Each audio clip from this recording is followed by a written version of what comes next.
Welcome to the Raging Takes podcast with your hosts, Brian Dixon, Kai Zabo, and Dylan Peters.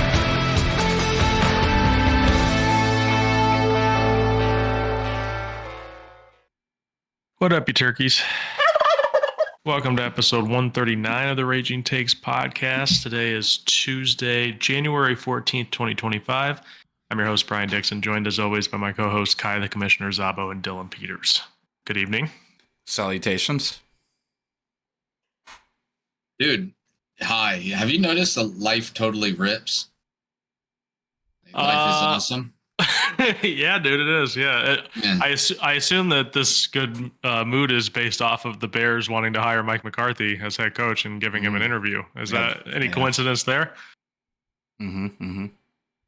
I don't think so. I got asked the question yesterday, and this might be a little too dark to say, but I got asked if I would commit serious bodily harm if they did that. And I have to say no, but I would think about it. Okay. Super Bowl winner. That's true. You know what? We'll talk about that, I'm guessing, a little bit later, but sure. I have thought about that. Okay. Well, we're going to recap the Wildcard round. Probably not too long of an episode today. But first, we're going to start with the raging question of the day.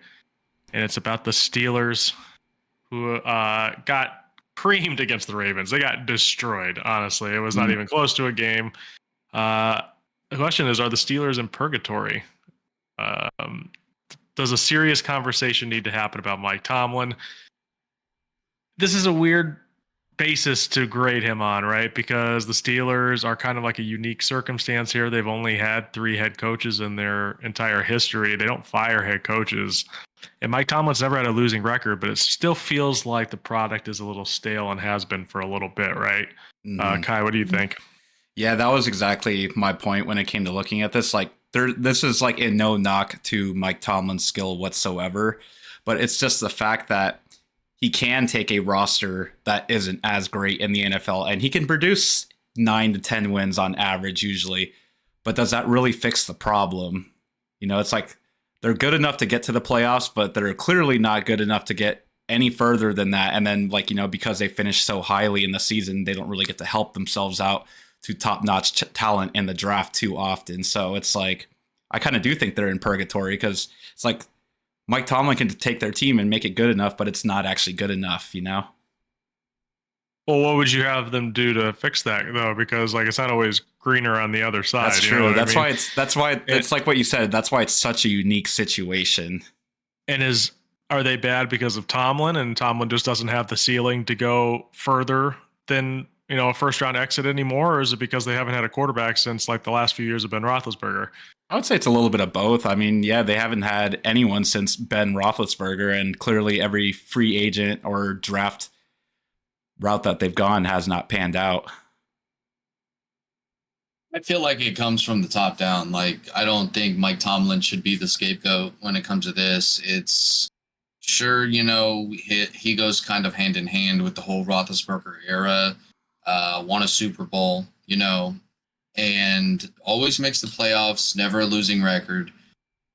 But 6 straight playoff losses, 6 straight one and dones.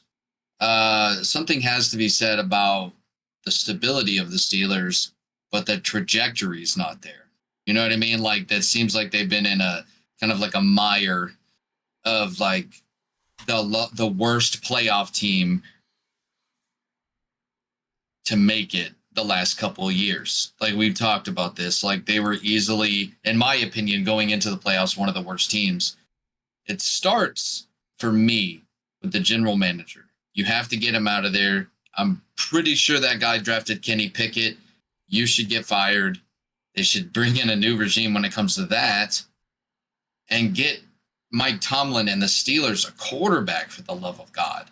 The shell of Russell Wilson and Justin Fields, who's never developed as a passer on your roster, is not going to get you to the Super Bowl when we're looking at the likes of Lamar Jackson, Josh Allen, Patrick Mahomes, Matthew Stafford, Jared Goff. Those guys and their teams are better. You know what I mean? So I guess they are in purgatory. That's what I'm saying. Like they need a top flight quarterback like that, but they can't get high enough into the draft pick order to get one. Yeah, but hiring a new coach just so you could lose and get a good draft pick sounds like a terrible idea, right? No, that sounds like the grass is not greener on the other side because you have Mike Tomlin as your coach. So if you already have Mike Tomlin as your coach, you know what you need to do. You know, you don't need a top paid quarterback. You don't need the best quarterback. You need a top 15 quarterback like year over year. And as the Steelers, you're probably going to make a Super Bowl. You have the defense to do it, but their Super Bowl window is not as open as we thought, you know.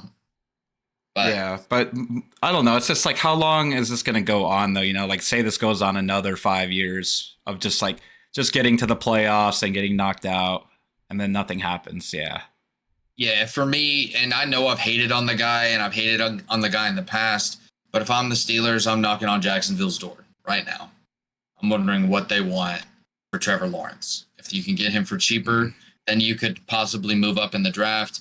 I think Trevor Lawrence they can get the best out of him is what I'm saying. And like get him a weapon other than George Pickens, something like that. But I don't know, man. Yeah, they definitely, I would like to see them get an upgrade at wide receiver as well, and find something to do at quarterback. Obviously, like this is a bad year to be looking for a quarterback, but they have to do something. They can't bring Russ back, in my personal opinion. I know Wilson said that was his plan, that he wants to come back to Pittsburgh or whatever, but I don't see that happening personally. I don't know what they pivot to though, because they're probably not going to be in a position to draft one, at least not an ideal one. And the free agency class out there is not very good. It's like Sam Darnold and Aaron Rodgers. So it's like, there's another guy. Who? There's another guy that beat them in a snow game this year. Jameis Winston?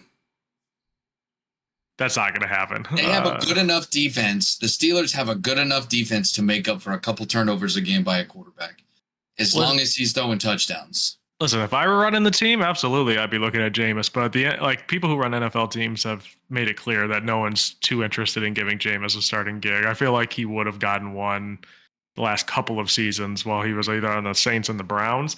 At this point, the last couple of games that we saw him, he was looking terrible. He was throwing picks left and right. So I think if people were already down on him after he had got benched in Cleveland, I don't see him having a pathway to a starting job this year. I think he deserves it. But yeah, I mean, I think you could give him a crack over Aaron Rodgers. At least you wouldn't have that like fucking like in-house drama constantly, and like your quarterback constantly on the news. If Jameis is on the news, it's because of something silly he said.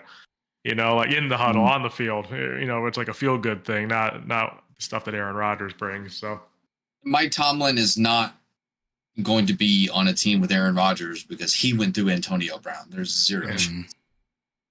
I also don't think the Steelers fire Tomlin. I think Tomlin comes back. I'm not saying that they should. Anyway. That's my point. Like, I'm not saying that they should, but it's just one of those situations where it's like, yeah, gonna have to change everything else. I mean, honestly, if you ask me, the ideal situation was Mike Tomlin needs to tank a season, but you know he's not going to do that. Yeah. Mm-mm. There are other ways to get quarterbacks other than like you could just trade a bunch of draft picks, but I don't know if the Steelers would be willing to do that either. It can't happen this year, but you know, eventually it's just weird. Like, and grab a quarterback, because when was Kenny Pickett picked? Was he early? He was early, wasn't he? He was first round for sure, but not early. Yeah, he was first. He was in like the 20s, I think. Oh, 20s. Okay. Yeah. It's like, I don't know. Like, I'm almost saying like, it's like, I feel like the Steelers kind of need to hit rock bottom for one season to come back up. You know what I mean? That just won't happen with Mike Tomlin. I understand that. Yeah, that's why it's very unique. All right. Guess we'll see. Just a couple points of news here before we move on to the wild card round. First up, the Cowboys fire Mike McCarthy, we already hinted at. He's rumored to be, or the Cowboys are rumored to be interested in Deion Sanders and Jason Witten.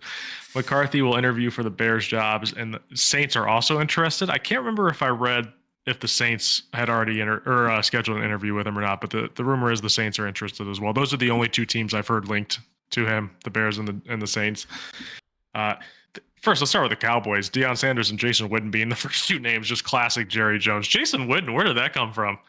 It's another I think he's like coaching high school or something right now. Yeah, he is a high school coach. He's gone 27-1 the past 2 years, and he has a total record of 38-11. I think, man, I just think Jason Witten, it would be such a mistake of a hire. That sounds like a Jeff Saturday move. You're the Cowboys. Why is Jason Witten? Why are you interested in Jason Witten? It's probably a fan service hire, honestly. Well, he's played in this stadium before, and he knows where the sun is, and he knows where the moon is. You can go and hire any coach right now as the Cowboys, and they would take your job. They're going to be interviewing all these guys probably. Like Ben Johnson, Aaron Glenn, all those guys. That's what I'm saying. They missed the deadline for some of them, right? They can't speak with Ben Johnson, I think, tomorrow. until after. Is it after tomorrow? I believe it's tomorrow. They can interview some people. I mean, I thought they had to wait till people are eliminated now. So like they couldn't talk to Ben Johnson until after the Lions lose. Maybe I read that wrong. I don't know. I don't fully understand that rule. Employed people. Yeah, employed people. Yeah. You're definitely right, though. It's very concerning that these are the only two names up, especially considering how good the coaching field is right now. Like guys that you can go out and try to interview right now. Yeah, man. Who knows? Who knows what's going on? So obviously you're not a big fan of the Mike McCarthy rumors for the Bears. Well, here's the thing. The playoff appearances, some playoff wins, and a Super Bowl win, a long time ago, but still has a better track record as an actual head coach than anyone the Bears have had as head coach, except Lovie Smith, since I've been a fan. It's been nothing. I remember Dick Duran, I remember that guy, Lovie Smith, and all the bullshit that happened after him that's still happening. So to say I would be upset if they hired Mike McCarthy, I wouldn't necessarily be upset. I would think that there's a better hire out there. Mm-hmm. But I would be optimistic that we would be able to put together a winning season because McCarthy has shown that he can a lot. Actually. Yeah. Honestly, he did better in Dallas than I thought he was going to. So, this season was bad, obviously, but he's had good seasons there. Yeah. No playoff success really to show for it, but I could see how you'd be able to talk yourself into it during the first year and just kind of seeing how they adapt to it. I've seen people say that they thought that if Mike McCarthy got hired by the Bears, that it would be really good for Caleb Williams to learn. I think so him. too. I mean, he's shown to be a very good regular season coach too. I mean, you got to give him his laurels where they're due. But yeah, I mean, I can see what Dylan's saying. I mean, I think he would bring like a certain sense of stability to the head coaching position that you guys haven't had for a while. Yeah, and you know what? The Cowboys, they had a rough season to say the least. They lost. They had no run game. I'm sure that has a lot to do with it. No Dak Prescott for a majority of the season, 2 months plus. And then to still go 7-10 and be competitive with Cooper Rush at the end of the season, like they were actually playing in some of these games, it's a good sign that the Cowboys didn't absolutely fall to pieces. After Dak, because they kind of did, but at the same time, it could have been a lot worse. Yeah. So they had a lot of injuries too. Him. Yeah, they really did. Micah Parsons missed a lot of time. Their defense was just kind of in shambles for parts of the season, shell of what it used to be. But McCarthy, you're right. McCarthy is a good, solid, stable head coach, and I think this would be his third go around as a head coach. And it's not the best, but honestly, it's a lot better than some of the names I've seen them interview, So David Shaw. Yeah, dude. And like Mike Kafka. So if I woke up tomorrow and they were like Bears hired Mike McCarthy, I would be like, all right, I'd like to see who he hires as coordinators, all that, but I wouldn't cry about it. Yeah. Okay. And then we get to the other news topic here. Patriots officially hire Mike Vrabel, which is a good move and something that everybody saw coming. So first head coaching gig has been taken. In my opinion, probably the best candidate for any of the jobs available. I like maybe even Ben Johnson too. I know Ben Johnson's the hot name, but there's just something about Vrabel I trust more. But yeah, so good move by the Patriots. I think he is a much better option than Gerard Mayo was. This probably should just happen last season, if we're being really honest. I mean, if you wanted to go former player turned head coach route, you had Mike Vrabel, who's already been a head coach and very successful at it too. And the thing about Vrabel too is like he would do stuff. This is why I like Vrabel so much. Is like he would do stuff with the Titans. Like he would like just like manipulate the rule book a little bit. Like I remember, I think it was against the Patriots, in fact, where I can't remember the specific rule that he did, but there was something that he did where he was just kind of, it was like a chess move with Belichick. And I was like, I didn't even know that you could do this. And it's just like Vrabel just has like a complete understanding of the NFL rule book. Smart guy. People like him. Good leader. I think this was a great hire for the Patriots. And I think he could get them back to prominence. I really do. It's going to be so good for Drake May too. I think being in that division, especially with the Patriots, you see the Dolphins, they have their offense. I know it faltered, but the Bills as well. And the Jets to an extent, you know, we don't know what the Jets are going to do, but they have talent. And it's like Vrabel's going to bring that defense to New England that they've been missing. Like, that's going to be a crazy defense over there in New England. Yeah, and they've already got some pretty good pieces on that defense now too. So, yeah, I'm excited for that. All right, let's get to the wild card recap here. First up, standings update. Nice and simple. You guys, or no, me and Dylan are 4-2. Kai is 3-3. All right. Okay, so there we go. We got how many more games left? 7? 7 more games. Mm-hmm. So we're about halfway done with that. So me and Dylan have a 1-game lead up on the regular season champion, Kai. If you don't win in the playoffs, Kai, your regular season don't mean anything. I hope you know that. Whatever you want to tell yourself. Anyway. All right, first up, Rams 27, Vikings 9. There's honestly only one good game this week. A lot of just boring football, honestly. This was one of them. The Rams were fun to watch, but the Vikings, PU. Matt Stafford, 19 of 27, 209 and 2. Had a really nice game. Kyron Williams was 16 for 76, 3 catches for 16 yards and a touchdown. I liked his touchdown too. It was kind of like Stafford was like rolling out to his left, threw back to the middle of the field. And Kyron said he wasn't even supposed to go out for a pass really on that. He just kind of just saw an open lane in the middle of the field and he just ran towards it and Stafford found him. So good chemistry from Stafford and Kyron right there. Higbee was 5 for 58. And I have to look this up because I was seeing tweets about it in the during the game. He had 66 yards in the regular season this year, and he had 58 in this game. Tyler Higbee. He was injured a lot this year, but also got injured in this game. Had a chest injury and had to go to the hospital for a checkup. McVay says he thinks he will be okay. Apparently, he was spitting up blood on the sideline, so they were like, "Yeah, go see the doctor, please." Puka 5 for 44. Davis Allen 1 touchdown catch for 13 yards. Cooper Kupp, he only had like a couple catches in this game, right? I believe it was one catch for like 20. Yeah. Didn't even need him. That's what Cooper Kupp has become in this Rams offense. They're more like what Puka, I guess, is becoming this offense. Rams defense had 9 sacks. I mean, they were all over Darnold the entire game. Like even when he had time to throw, he was seeing ghosts and he was just sitting there and like just anticipating getting hit. And he was like, just like jumpy. It just did not look good. Jared Verse returned a fumble for a touchdown. Definitely my pick for the defensive rookie of the year right there. He's just a beast. Sam Darnold, 25 of 40 for 245, a touchdown and a pick. Aaron Jones, 13 for 48. Hawkinson, 5 for 64 and a touchdown. Jefferson was 5 for 58. Addison was 3 for 29.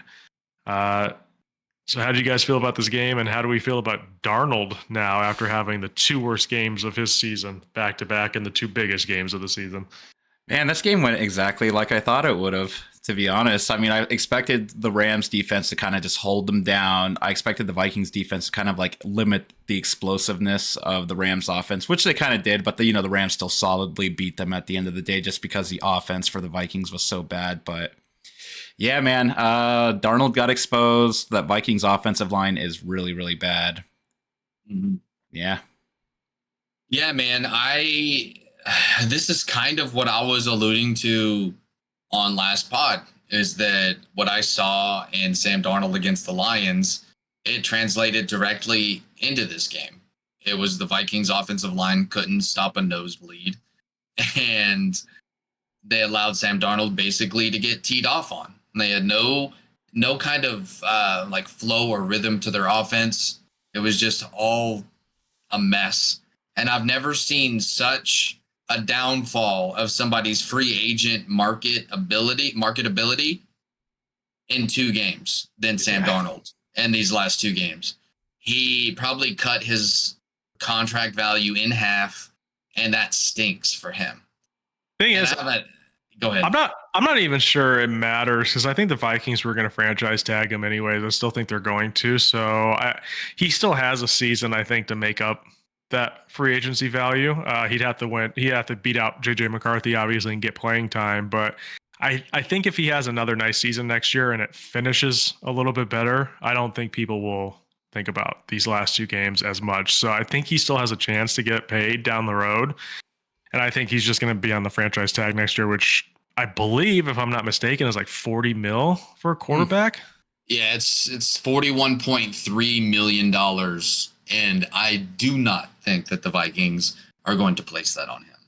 Okay, I still do. That's 40 mil, brother. That's I know, but what if JJ McCarthy's bad and you get 3 wins next year? And like Sam Darnold can run the offense, obviously. He did it all up until the Lions game and then the Rams. I mean, the Lions and the Rams are 2 really good teams, so it's easy to fault him for those, but also those are the biggest moments of his career so far right there, So I can see how he'd be nervous. Yeah, you like to see if you could put an offensive line back together for him, get your dude back at left tackle. But I got a statistic for you, and it's according to ESPN Analytics. Okay. The Minnesota Vikings. When's the last time in that game you think Minnesota was favored to win statistically by analytics? In that game? Yeah. I don't think they were, probably. Yeah, probably not at all.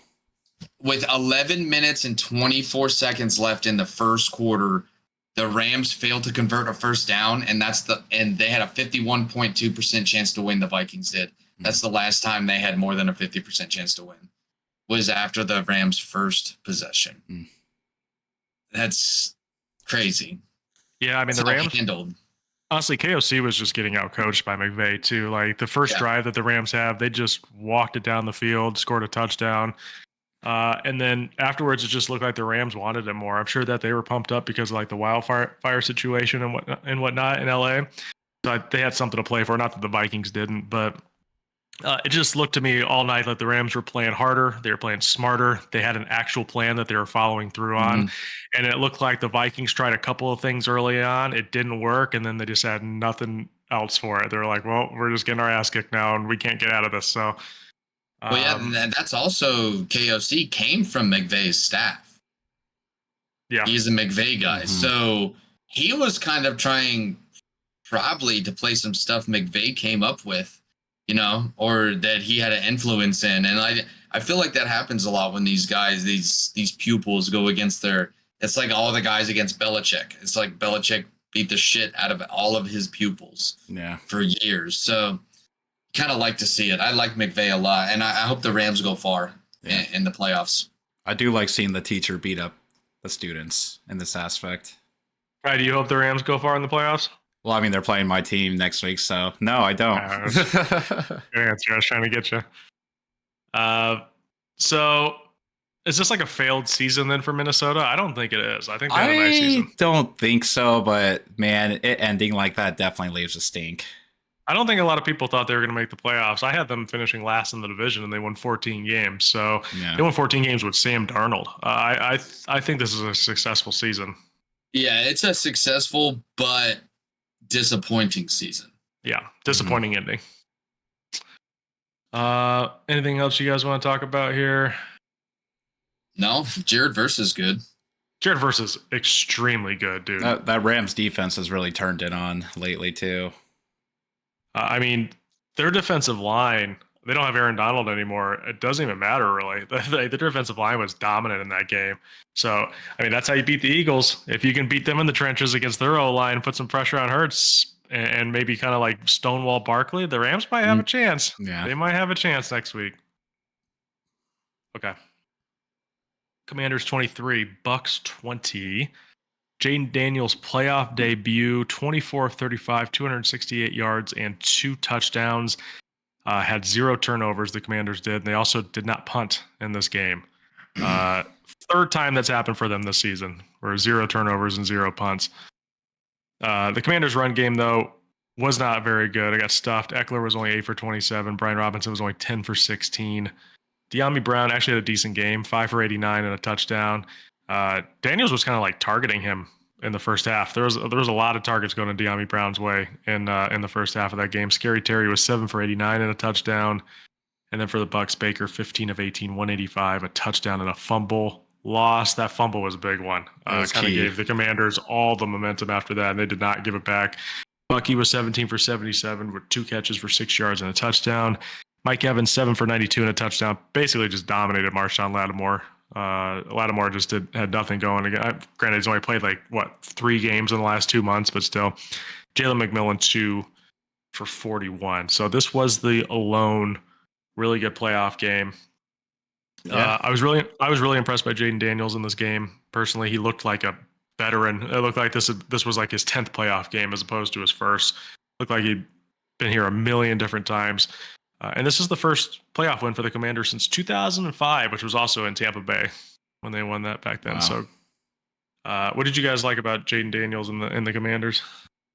Just playing great, clean football, man. I mean, that's the best way to ensure that you can get wins in the playoffs is just by playing clean football. And between two teams where they were both playing clean football, it literally came down to 1 turnover, which was the Baker Mayfield fumble. And, that just capped off such a great game and a great effort by both teams.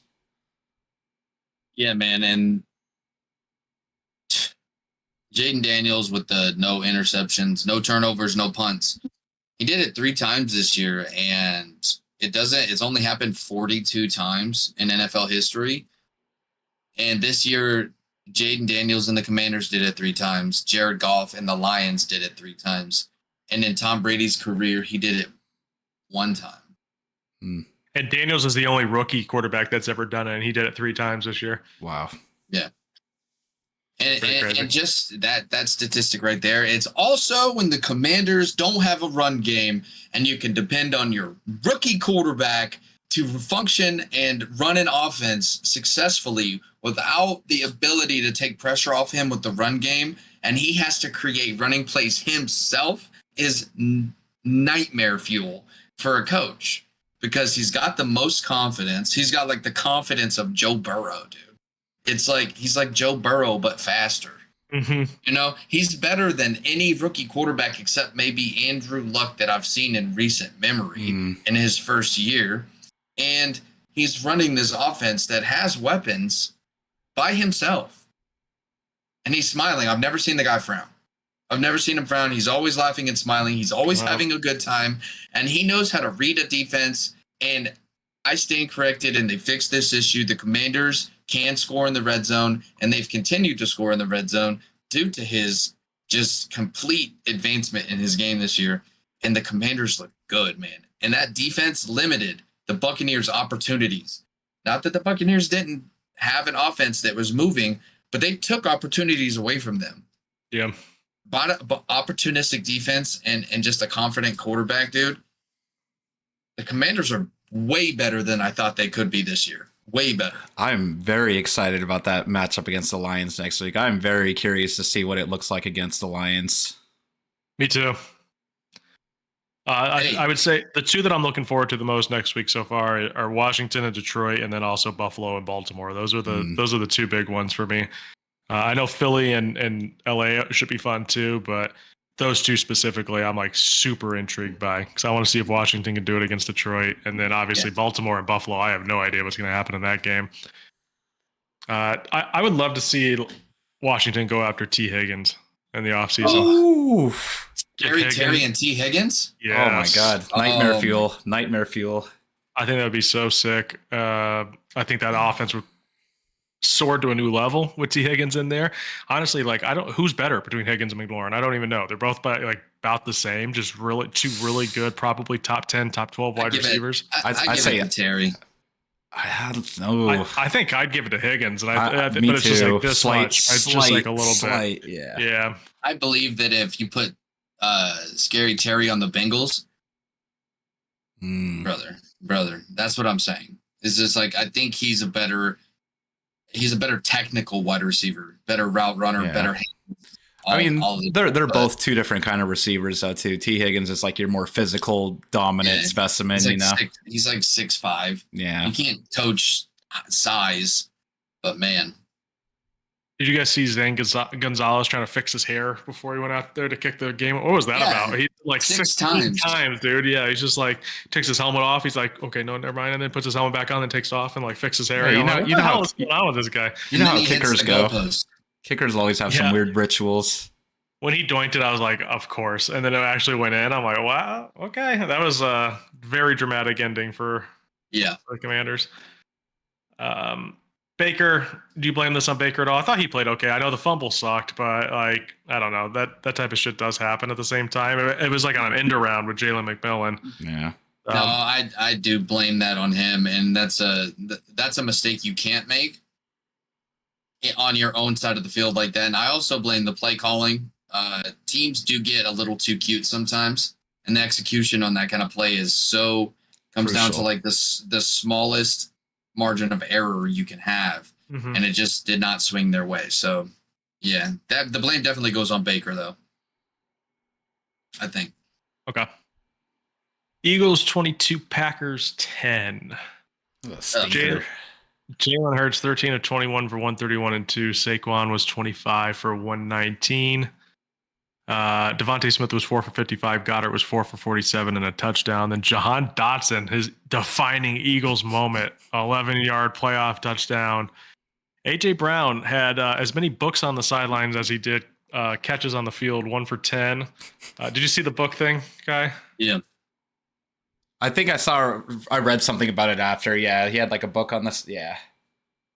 He had some sort of like motivational book he was reading on the sideline. It was like classic diva wide receiver move. Yeah, during the game. Yeah. Yeah, he says that he brings it every single week or whatever. So apparently Eagles fans have now bought the book a bunch, and it's gone from like 234,000th on the Amazon bestsellers list to number 1 overnight because so many football fans were buying the book.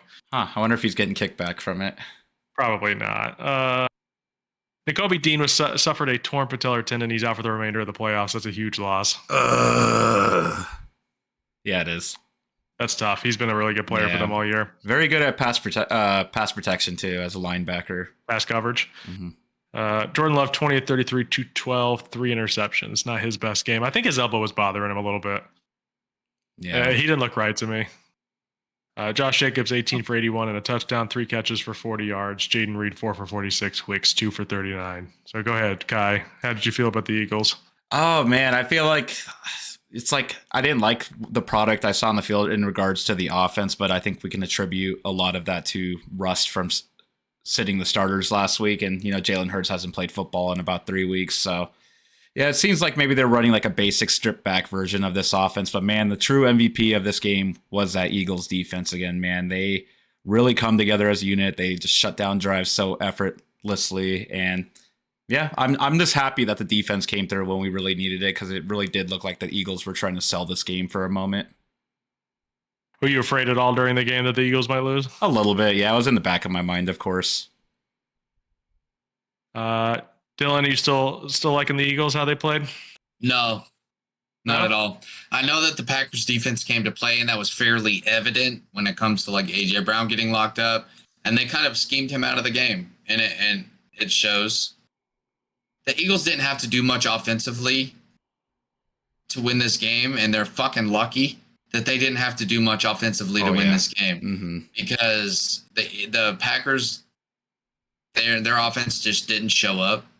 I know that Eagles have a good defense, but like 3 picks, it was just an uninspired play. But when the Rams come into town with that defensive line like that, and their head coach and their ability to score, I feel like the Eagles are going to have to step up their game a couple of notches from this. Oh, yeah. To even to be able to be confident to beat that team. Because this game the Eagles looked flat the entire game. Yeah. Like I said, I don't know if it's just because they didn't have to do too much or they were just like rusty, but man, like I said, you are right though. If they play like this against the Rams, we're going to get the shit kicked out of us. So I hope that they get it together because we have a fast turnaround till next game. Yeah, dude. So if the Eagles play exactly like this, you guys think the Rams would win? I think so. Oh, yeah. Yeah. Dylan's right. Like the Eagles have to elevate their play by like a few notches, just like you said. Yeah, and they have to be prepared to put up with that pass rush of the Rams, and I think that's the most bothersome thing. That would be the most bothersome thing for me right now if I was an Eagles fan. Yeah, I mean, we do have a great offensive line, but of course the matchup is going to be, I think that's going to be the key to this game for sure. Yeah, I just mean the pressure. Jalen Hurts with pressure in his face is a different kind of quarterback. He I don't know if he has the processing power to put up with that all night. I mean, he can break the pocket effectively well, so that's going to be the key too. I mean, how evasive is Jalen Hurts going to be in this game? Agreed. Okay, next up, Bills 31, Broncos 7. The Broncos opened the game with a touchdown and then did not score again the rest of the game. They were up 7-0 at one point. Josh Allen was 20 of 26, 272 and 2. Very nice game from him. James Cook 23 for 120 and a touchdown. Ray Davis left this game with an injury. I haven't heard about him, but it didn't look good when they were helping him off. So we'll keep an eye on that for next week against Baltimore. Ty Johnson came in, was 9 for 44, and then 2 catches for 26 yards and a touchdown. Curtis Samuel 3 for 68 and a touchdown. Where it might be. Khalil Shakur 6 for 61. Bo Nix was 13 for 22, 144 and a touchdown. The Broncos run game ineffective as always, pretty much. Javonte was the leading rusher at 7 for 29. Cortland Sutton 5 for 75, and then Troy Franklin caught the only touchdown. He finished 2 for 54 in that touchdown. So honestly, I thought the Broncos were going to put up a better fight than this. I was a little disappointed in them, especially when they go down the field and score like immediately. and the Bills just shut them down after that. This is setting up for a pretty exciting Bills-Ravens game next week. Yeah. I've never seen a team like get so deflated so quick. Like as soon as like I saw the Broncos score that first touchdown, I was like, okay, we got ourselves a game. I was like, hell yeah. And then just over time, I was like, oh, here we go. Bills are just running away with it. And unfortunately now Sean Payton is 30-13 against bald coaches in his career. Still a winning record. Yeah, it's pretty good. Yeah. What do you think, Alan? It was just overall, like, these are the types of games that I don't like. It's just, not only was it a blowout, but it was just like, besides the Broncos' first score, it was just blah. And you knew they never stood a chance. You know, it wasn't like they held up for 3 quarters and then blew it in the fourth, you know. It's a bad look, man. And it's a rough exit for Bo Nix in his first year, but he got some playoff experience. Now he knows what it's like. You know? Yeah, that's true. That is valuable. Even if you get your ass kicked, it is valuable to know exactly how you're feeling, how that morning's going to be, like just the preparation goes into it, the speed and the intensity of the actual game. You're right. Even if you do get your ass kicked in your very first playoff game, like a lot of people didn't think the Broncos were going to make it here. So another team that I think had a pretty successful season, even though they just got destroyed in the wild card round. Yeah. This is definitely a season to build off of for Denver. Also, I was going to say, too, not turning the ball over in your first playoff appearance, too, that's got to be a good feeling, too, right? It's got to build a little bit of confidence. Yeah, they were playing wholly conservative, though. Like, I would rather them be moving the ball and have a couple turnovers than, like, not doing anything on offense but keeping it close to the chest, personally. But, yeah. Yeah, you'd like to see maybe Bo Nix air it out more than 22 times in a game that was out of hand by the middle of the second quarter.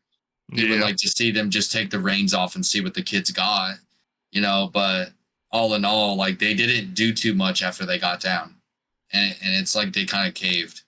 They caved big time. They need a run game so bad, dude. Badly, dude. I think they have the most ineffective run game in the NFL, like pretty easily. Like every single week, it's like Javonte's 8 for 30, McLaughlin's 6 for 44, and then like estimates like 3 for 3. It's just like this is not working. Whatever this is, dude. I agree. Okay. So we'll see you next season, Denver. Next up, Ravens 28, Steelers 14. Just bad football all around. The wild card round is usually hit or miss. This was a miss this year, unfortunately. Lamar was 16 for 21, 175 and 2, and then had 81 rush yards. Derrick Henry 26 for 186 and 2 touchdowns against the Steelers. Ravens set a single game franchise rushing record with 299 yards, and then that's also the most the Steelers have ever given up in a playoff game rushing yards. So this was just a big time ass whooping between two rivals. Isaiah Likely 3 for 53, Bateman was 2 for 24 and a touchdown. Justice Hill was 4 for 13 and a touchdown. Then Russ 20 of 29, 270 and 2. Honestly, the stat line's not even that bad. That's solid. Steelers run game 11 for 29 combined. Pickens was 5 for 87 and a touchdown. Van Jefferson 2 for 37 and a touchdown. George Pickens was asked after the game if he's seen growth in the offense, and he said yes. And if they asked him, does that make you optimistic moving forward? And he said, nah. I saw that. No, just a classic diva move right there too, unfortunately for the Steelers. But yeah, like we already went over this. They need a quarterback badly. I think Tomlin's coming back, whether the Steeler fans like it or not. So he'll be back again to see how that shakes up. Let's talk about the Ravens. I mean, Derrick Henry running like this. If Derrick Henry runs like this all playoffs, the Ravens are winning the Super Bowl. Yeah. Like in theory, yeah. If he goes for 186 against Buffalo, Buffalo is not winning that game. No. If he goes for 2 touchdowns versus Buffalo, more than anything, that kind of thing. You know what I mean? If he has this kind of game again, and to me, does Derrick Henry look just about as good as he's ever looked? He does. He still looks like he's just smack dab in the middle of his prime. Yeah, dude, he's a peak. His prime has been so long that you forget his age, and when you see him play on the field, you're like, if people didn't know, they would think he's 23, 24 years old running like that. Running away from people at that age, dude. And I know he's only 30-ish, but 31. He's had a lot of miles. Yeah. Dude, and he looks fresh and fast after a whole season of rushing for like 1,800 yards. Like he must have gone down to South America or something and found the Fountain of Youth yeah. That must have been what happened. Yeah, he's like straight up superhuman. Like he's got a great diet or something. We need to find out. That'll be your job. You figure that out this offseason, all right? You come back with a Derrick Henry diet plan and we'll do it. I come back and I'm just so swole. And you run like a 4.6. Yeah. Just mowing over motherfuckers. But yeah, Lamar looked great. Ravens were basically just perfect here. The Steelers were just boring, looked like they didn't belong. The Steelers haven't held a lead since, I think, December 8th. 5 straight games, didn't have a lead once in a game. Wow. That's what I was worried about. Horrible. Oh my God. Dude, that's Chicago Bears football. Dude, it's like they looked so good when Russ first started for them. And then the last 5 weeks of the season, just nothing, man. It's tough. It's tough. Like... I can understand why Steelers fans would want Tomlin gone. I can understand. I would want Russ gone. I would want everyone else gone except for Tomlin. Everyone else but Tomlin. I don't think Steelers fans understand. And let me just tell you right now, dude, I've had more head coaches in the last 7 years than Steelers fans dating back to being born in that, like the early 1900s have ever seen, dude. There's 100-year-old Steelers fan right now that doesn't know what it's like to have more than 3 head coaches on your team's history. So trust me, Steelers fans, you're going to say, oh, get Tomlin out of here, dude. Let me tell you something right now, dude. You'll be crying at that man's feet within 9 fucking months. And I guarantee it. Come back, talk to me. Come back and talk to me. Yeah, what if they hire like Arthur Smith or something? Oh, God. Oh, God. No. Mike Kafka. No. All right, so yeah, that sets up Ravens-Bills next week. That's going to be probably the most anticipated, the highly anticipated matchup of the divisional round will be Ravens-Bills. Josh Allen versus Lamar Jackson for a chance to play Patrick Mahomes, more than likely. So the playoffs in a whole, actually, this kind of almost on like ceremoniously will settle this whole debate with who's the MVP. This will be the game where you could look back and go, you can choose from the two based on what you saw. To me. Okay. Last game of the week to talk about here. Texans 32, Chargers 12.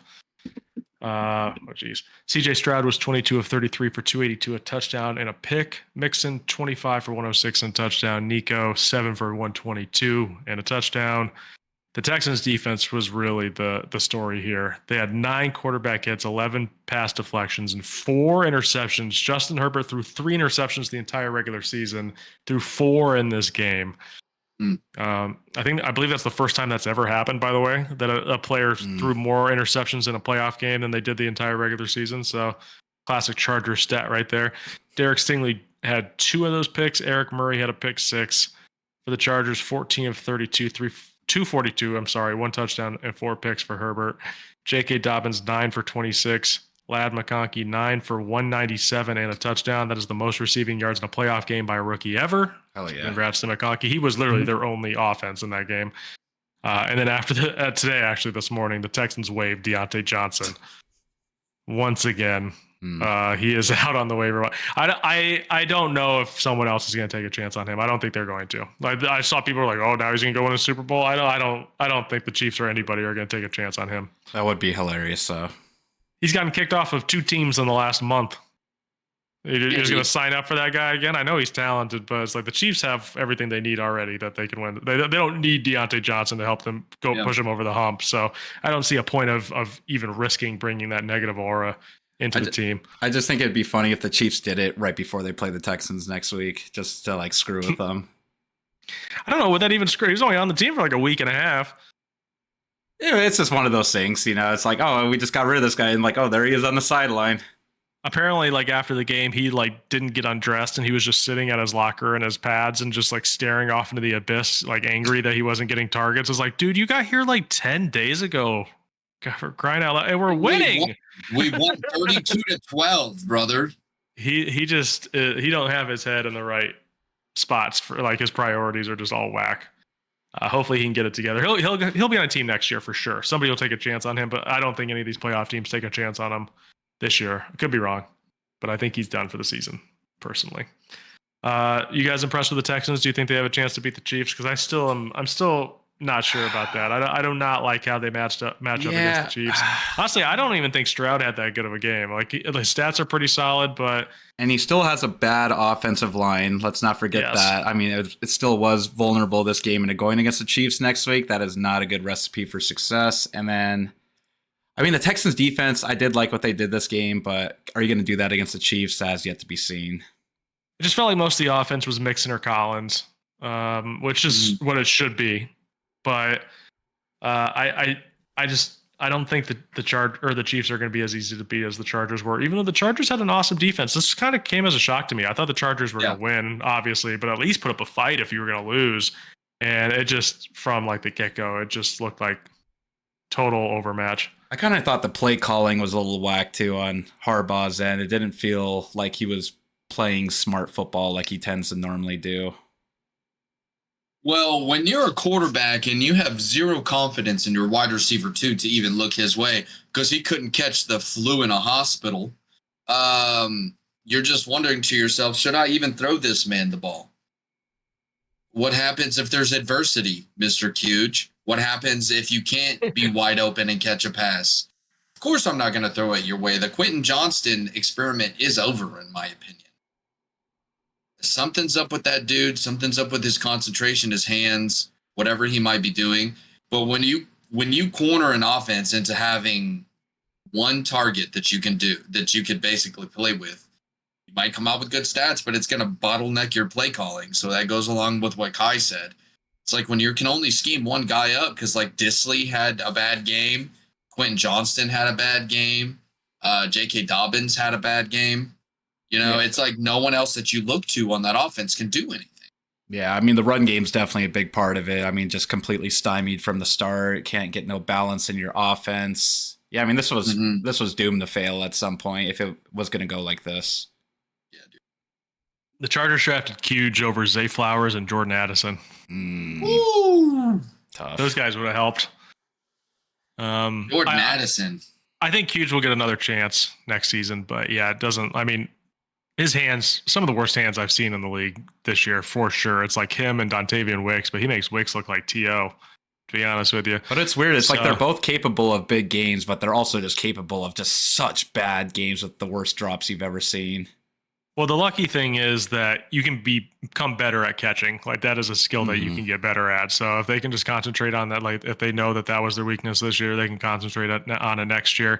Cute showed enough this year that he did take a leap from last year. He was significantly better this year than he was last season. So if he can take another leap, I still think you can, get a good production out of that guy eventually down the road. But there's still a little road ahead for him to get better. So I agree.